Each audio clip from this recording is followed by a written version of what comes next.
இந்த குடும்ப தேவைகளை செய்யாம இந்த இறைப்பணிக்காக தன்னையே அர்ப்பணிச்சுக்கிறக்கூடியவங்க தான் இந்த 7ஆம் எண் ஆதிக்கத்துல பிறந்தவங்க.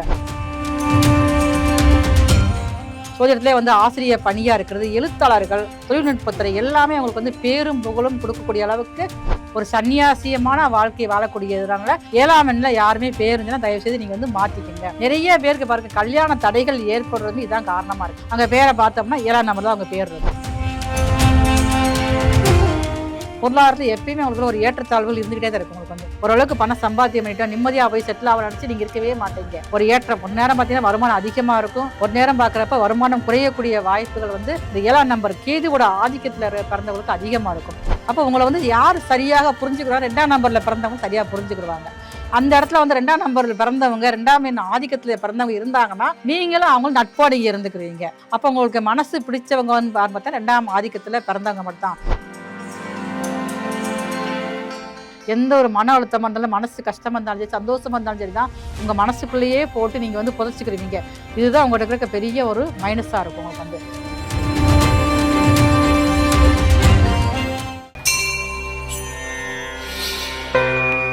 புரோவோக் பக்தி நேயர்களுக்கு சிவகாசியிலிருந்து மருத்துவ ஜோதிடர் SR சங்கரேஸ்வரியின் அன்பான வணக்கங்கள். நியூமராலஜி எண்கணிதம் என்ன அப்படிங்கிறத பற்றி இந்த பதிவில் நம்ம பார்க்க போகிறோம்.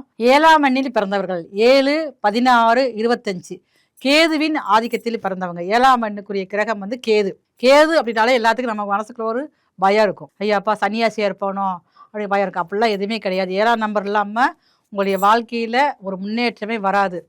ஒவ்வொரு தெருவுலையுமே 7ஆம் நம்பருக்காரங்க இருந்தால் மட்டும்தான் அங்கே ஆன்மீகம் சிறப்பாக இருக்கும். அப்போ ஆழமான சிந்தனைகள் உங்களுக்கு அதிகமாக இருக்கும். அதுவும் ஆன்மீக ஆர்வம் நிறைய பேர் பார்த்துக்கோங்க. ஒரு கோயிலில் ஒரு கும்பாபிஷேகம் வச்சுருக்காங்கன்னா அந்த ஒருத்தர் மட்டும்தான் போய் வசூல் பண்ணது, எல்லா வேலையும் கரெக்டாக பண்ணிட்டே இருப்பார். அவருடைய வேலையை கூட விட்டுருவார், குடும்பத்தை கவனிக்க மாட்டார். அது யார் அப்படி ஒரு இருக்க போய் தான் அந்த கோவிலேருந்து கும்பாபிஷேகமே நடக்கவே முடியும். கோவில்களில் திருவிழா நடக்கிறதுக்கும் அவங்க தான் காரணமாக இருப்பாங்க. ஏன்னா தன்னுடைய சுய தேவைகளை செய்யாமல், குடும்ப தேவைகளை செய்யாமல் அந்த கோவிலுக்காக அந்த இறைப்பணிக்காக தன்னையே அர்ப்பணிச்சுக்கிறக்கூடியவங்க தான் இந்த 7ஆம் எண் ஆதிக்கத்தில் பிறந்தவங்க. இப்போ பிறந்த தேதி வருடம் 7 வந்தாலும் சரிதான், இல்லை உங்களுடைய பேரே 7ஆம் எண்ணில் இருந்தாலுமே அப்படித்தான் நீங்கள் கேதுவோட ஆதிக்கத்தில் வந்துடுறீங்க. முக்கியமாக இந்த 7ஆம் எண்ணில் பேர் இருக்கவே கூடாது. அப்படி இருந்தாலே உங்களுடைய வாழ்க்கையில் தனிமை அதிகமாக உங்களுக்கு பாதிக்கும். அப்போ குடும்பத்தில் ஒரு ஒற்றுமை இல்லாமல் குடும்பத்தை விட்டு தனியாக பிரிந்து ஒரு சன்னியாசியமான வாழ்க்கை வாழக்கூடியதுனால 7ஆம் எண்ணில் யாருமே பேர் இருந்துச்சுன்னா தயவு செய்து நீங்கள் மாற்றிக்கங்க. நிறைய பேருக்கு பாருங்க கல்யாண தடைகள் ஏற்படுறதுமே இதான் காரணமாக இருக்குது. அங்கே பேரை பார்த்தோம்னா 7ஆம் நம்பர் தான் அவங்க பேர் இருக்கும். 25 இருக்கும் பேர், இல்லாட்டினா 34 இருக்கும், இல்லைன்னா 43 இருக்கும். இந்த மாதிரி 7ஆம் நம்பர் சம்மந்தப்பட்டாலே திருமண வாழ்க்கை அப்படிங்கிறது பாதிக்கப்படும். ஆனால் ஜாதகத்தில் எந்த ஒரு தோஷமும் இல்லாமல் தான் இருப்பாங்க. இருந்தாலும் இந்த பெயரால் தான் உங்களுக்கு நிறைய திருமண தடையில் கொடுத்துக்கிட்டு இருக்கோம்.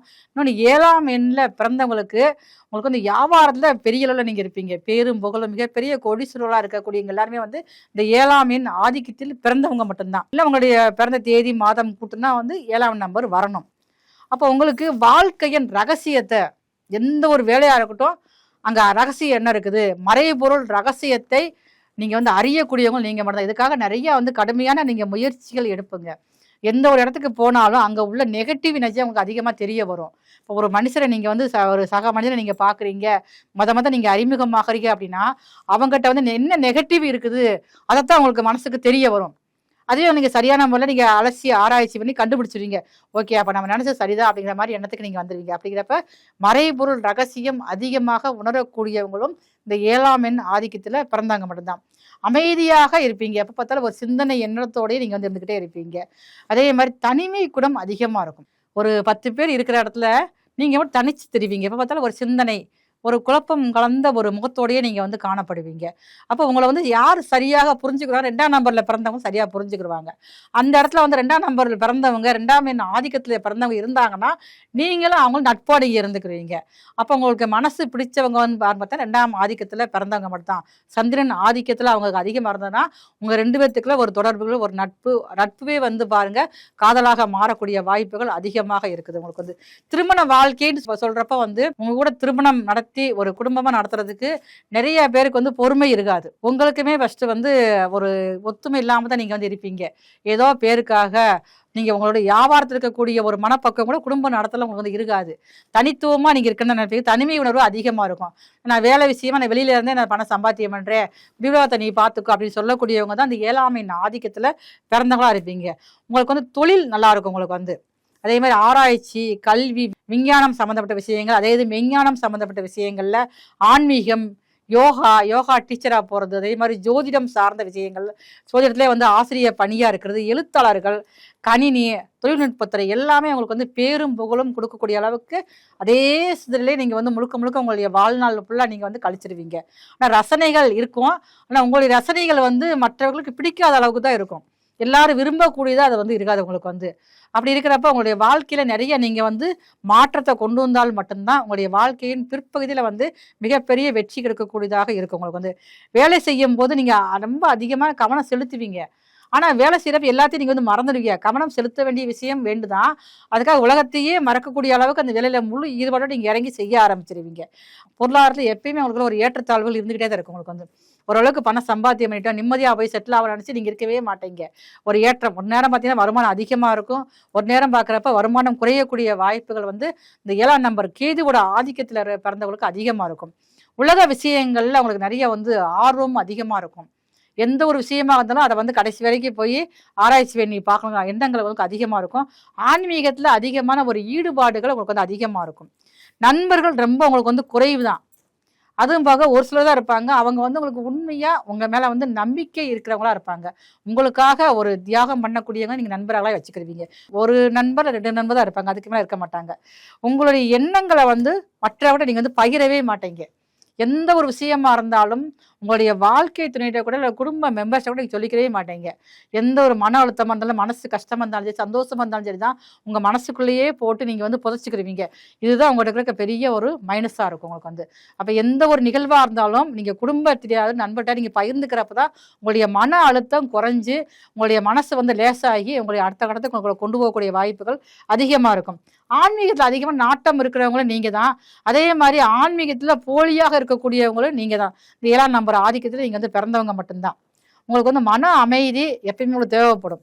இந்த வெளிய பார்க்குறப்ப நீங்க வந்து ரொம்ப அமைதியா இருக்கிற மாரி இருப்பீங்க. ஆனா உள்ளுக்குள்ள உங்க மனசு வந்து பூகம்பம் மாரி உங்களுக்கு வந்து வெடிச்சுக்கிட்டே தான் இருக்கும். அந்த மாரி உள்ளுக்குள்ள மன அமைதி இல்லாம நீங்க வந்து தவிச்சுக்கிட்டே இருப்பீங்க. அப்ப உங்களுடைய வாழ்க்கை அப்படிங்கிறது வந்து ஒரு 50 வயது வரைக்கும் கொஞ்சம் போராட்டமா தான் இருக்கும். நம்மள யாருமே சரியாவே புரிஞ்சுக்கிறவே இல்லையே! நம்ம கூட யாருமே செட் ஆகவே மாட்டேங்கிறாங்களே! அப்படிங்கிற எண்ணங்கள் உங்களுக்கு அதிகமா தான் செய்யும். அதுக்கு வந்து நீங்க உங்களுடைய குணத்த நீங்க மாத்திக்கிட்டா மட்டும் தான் உங்களால முடியும். உங்களுக்குரிய ஸ்டோன் வந்து வைடூரியம். வைடூரியம் நீங்க போட்டீங்க அப்படின்னா, எல்லார்ட்டயும் நீங்க வந்து சகஜமா நீங்க போய் பழகக்கூடிய வாய்ப்புகள் அதிகமா இருக்கும். மனசு அழுத்தத்துலருந்து வெளிய வருவீங்க. மனசுல உள்ள சுக துக்கத்த நீங்க வந்து பகிர்ந்துக்கக்கூடிய பக்குவம் வந்து நீங்க வைடூரியம் வந்து நீங்க வந்து வெள்ளியிலயும் நீங்க வந்து போட்டுக்கலாம், தங்கத்திலயும் நீங்க வந்து போடலாம், ஐம்பொன்லயும் போட்டுக்கலாம். இப்படி போடுறப்ப மிகவும் சிறப்பானதாக இருக்கு உங்களுக்கு வந்து. உங்களுக்கு பெரும்பாலும் பிடிச்ச கலர் அப்படின்னு பார்த்தீங்கன்னா, பல வர்ண கலர் இல்லைன்னா காவி கலர் இதெல்லாம் நீங்க வந்து போட்டுக்கலாம். அடுத்து உங்களுக்கு வந்து சின்னதாக கட்டம் போட்ட சட்டை. அது நீங்க வந்து வாரத்துல ஒரு தடவையாவது நீங்க வந்து போட்டுக்கணும். போட்டா தான் உங்களுக்கு வாழ்க்கையில நீங்க அடுத்த கட்டத்துக்கு போக முடியும். உங்களால முடிந்த அளவு சனிக்கிழமை மட்டுமாவது காவி நிறத்துல நீங்க வந்து ஆடைகள் நீங்க வந்து யூஸ் பண்ணணும். யூஸ் பண்ணீங்க அப்படின்னா தனிமை உணர்வு உங்களுக்கு வந்து அதிகமா உங்களுக்கு வந்து மனச வந்து பாதிக்காது. தனிமையா இருக்க நினைப்பீங்க. ஆனா பாருங்க தூக்கம் ரொம்ப குறைவாகவே இருக்கும். சிந்தனைகள் எந்நேரம் பார்த்தாலும் ஒரே சிந்தனைகள் உங்களுக்கு வந்து ஓடிக்கிட்டே உங்களுக்கு வந்து இருக்கும். அதனாலேயே பாருங்க நிறைய உங்களுக்கு வந்து குடும்பத்துல வந்து ஒரு சுமூகமான சூழல் உருவாகாது. குடும்பத்தோட எல்லாரும் உட்காந்து பேசிட்டு நீங்க வந்து ஏதாவது சிந்தனையில மூழ்கிக்கிட்டு கஷ்டப்படுற மாதிரியே நீங்க வந்து இருப்பீங்க. அப்ப நீங்க வந்து உங்களுடைய எண்ணத்தை நீங்க வந்து மாத்தினா மட்டும் தான் உங்களால முடியும். ஆனா வியாபாரத்துல பெரிய அளவுல ஜெயிக்கிறதுக்கு உங்களுடைய குடும்பமும் தான் உங்களுக்கு முழு சுதந்திரம் கொடுத்துருக்கும். அது நீங்க ஜெயிக்கிறதுக்கு முடியும். உங்களால வந்து இருக்கிற இடத்துல ஆன்மீகம் சார்ந்த விஷயங்களை நீங்க தலையிட்டு செஞ்சு முடிச்சீங்கன்னா அந்த இடத்துல உங்களுக்கு ஒரு சமுதாயத்துல ஒரு பெரிய பேரும் புகழும் ஏற்படும். அதே மாதிரி ஆன்மீக காரியங்கள் நீங்க ஈடுபட்டீங்கன்னா அந்த காரியம் உங்களுக்கு வந்து வெற்றிகரமாக முடிக்கக்கூடிய வாய்ப்பு இருக்குது. அதனால உங்களுக்கு வந்து பெயர் கிடைக்கிறதுக்கு வாய்ப்புகள் அதிகமா இருக்குது. உங்களுக்குரிய கோயில் வந்து கற்பக விநாயகர் பிள்ளையார்பட்டியில் இருக்கக்கூடிய கற்பக விநாயகர் கோயிலுக்கு வந்து வளர்பிறையில் வரக்கூடிய திங்கட்கிழமை அன்னைக்கு போய் நீங்க வந்து கரெக்டாக பாருங்கள் மதியம் 1 மணிக்கு வந்து இல்லை 12 1க்குள்ள வந்து பாலாபிஷேகம் பண்ணுவாங்க. அந்த பூசையில் கலந்துக்கிட்டு நீங்கள் அன்னைக்கு ஃபுல்லாக ஒரு 2 மணி நேரமாவது அந்த கோயிலில் உட்காந்துருந்தீங்கன்னா தான் மனசில் வந்து குழப்பங்கள் எல்லாமே சரியாகி தெளிவான ஒரு சிந்தனையோட குடும்பம் நடத்தக்கூடிய அமைப்புகள் இருக்கும். நீங்கள் எந்த துறையில் இருந்தாலும் ஜெயிக்கக்கூடிய அமைப்பு வந்து கற்ப விநாயகரை வழிபாடு பண்ண உங்களுக்கு வந்து அதிகமாக வரும்.